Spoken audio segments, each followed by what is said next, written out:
ईश्वर की खोज। हम सब ईश्वर को देखना चाहते हैं, खोजना चाहते हैं, उसके बारे में जानना चाहते हैं। इसे एक कहानी से समझते हैं। एक सन्यासी ईश्वर की खोज में निकला हुआ था और एक आश्रम में जाकर ठहरा।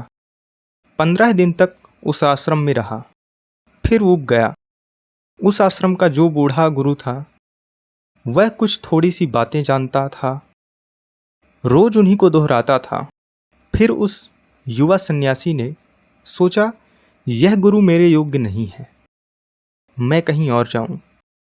यहाँ तो थोड़ी सी बातें हैं, उन्हीं को दोहराना है। कल सुबह छोड़ दूंगा इस आश्रम को, यह जगह मेरे लायक नहीं है। लेकिन उसी रात एक घटना घट गई कि फिर वह युवा सन्यासी अपने जीवन भर उस आश्रम को नहीं छोड़ा। ऐसा क्या हो गया था? रात को एक और सन्यासी मेहमान हुआ।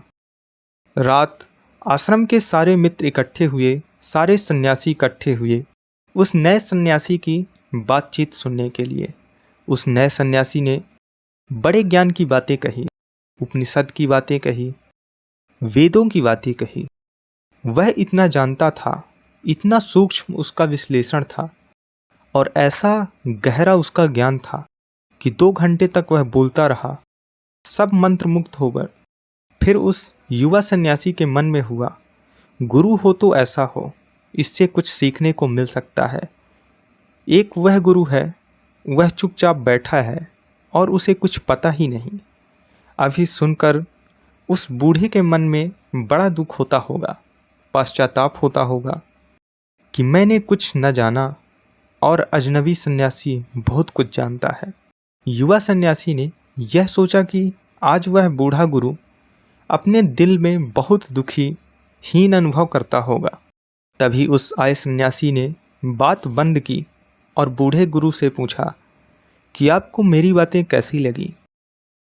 गुरु खिलखिलाकर हंसने लगा और कहने लगा, तुम्हारी बातें मैं 2 घंटे से सुनने की कोशिश कर रहा हूँ, तुम तो कुछ बोलते ही नहीं हो।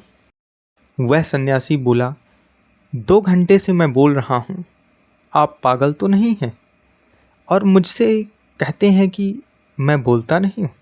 उसने कहा, हाँ, तुम्हारे भीतर से गीता बोलती है, उपनिषद बोलता है, वेद बोलता है, लेकिन तुम तो जरा भी नहीं बोलते हो। तुमने इतनी देर में एक शब्द भी नहीं बोला। एक शब्द तुम नहीं बोले, सब सीखा हुआ बोला, सब याद किया हुआ बोला, जाना हुआ एक शब्द तुमने नहीं बोला। इसलिए मैं कहता हूँ कि तुम कुछ भी नहीं बोलते हो। तुम्हारे भीतर से किताबें बोलती हैं। एक ज्ञान है जो उधार है, जो हम सीख लेते हैं। ऐसे ज्ञान से जीवन के सत्य को कभी नहीं जाना जा सकता। जीवन के सत्य को केवल वे जानते हैं जो उधार के ज्ञान से मुक्त होते हैं। और हम सब उधार ज्ञान से भरे हुए हैं।